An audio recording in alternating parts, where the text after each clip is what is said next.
আমাদের হাতে থাকা মোবাইল ফোনটি অনেক সময়তে যে কোনো সময় ব্যালেন্স শেষ হয়ে যেতে পারে। তখন আশেপাশে রিচার্জের দোকানও থাকে না, আর তখন আমরা বিড়ম্বনায় পড়ে যাই।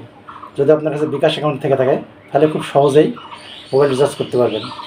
বিকাশ অ্যাপস দিয়ে কীভাবে মোবাইল রিচার্জ করা হয় এখন আমি আপনাদের সেটাই দেখাবো, মনোযোগ দিয়ে দেখবেন। আমরা বিকাশ দিয়ে মোবাইল রিচার্জ করব। তো সর্বপ্রথম আমাদের সেটে নেট কানেকশন দেওয়া লাগবে।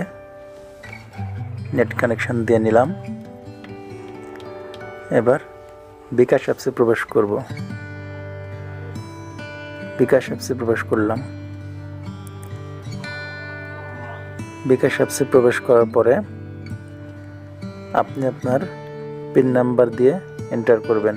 আপনার এখানে গোপন পিন নাম্বারটি তুলে আপনি এন্টার করবেন। তারপরে এরকম একটা ইন্টারফেস শো করবে আপনার সামনে, send money, mobile recharge, cash out payment. তো আমরা মোবাইল রিচার্জ করব, তাই মোবাইল রিচার্জে ক্লিক করলাম।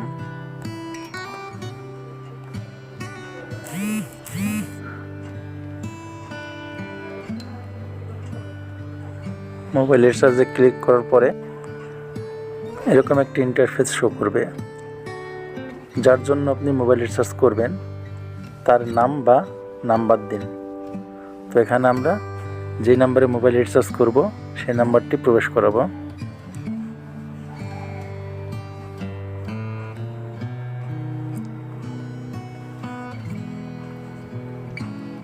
একটি নাম্বার তুলেছি, এই নাম্বারটিতে আমরা মোবাইল রিচার্জ করব।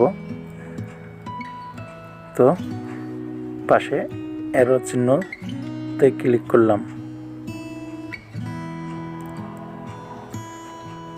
ব্যবহারযোগ্য ব্যালেন্স আছে, কত টাকা আপনি রিচার্জ করবেন এখানে এটা তুলতে হবে।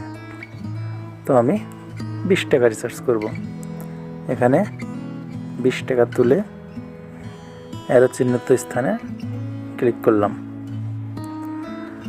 তারপর এখানে পিন নাম্বার চাচ্ছে, আপনার গোপন পিন নাম্বারটি এখানে প্রবেশ করাবেন।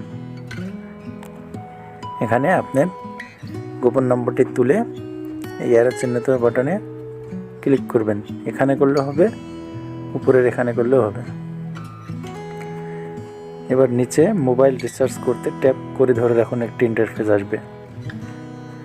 মোবাইল রিচার্জ সর্বমোট 20 টাকা, নতুন ব্যালেন্স।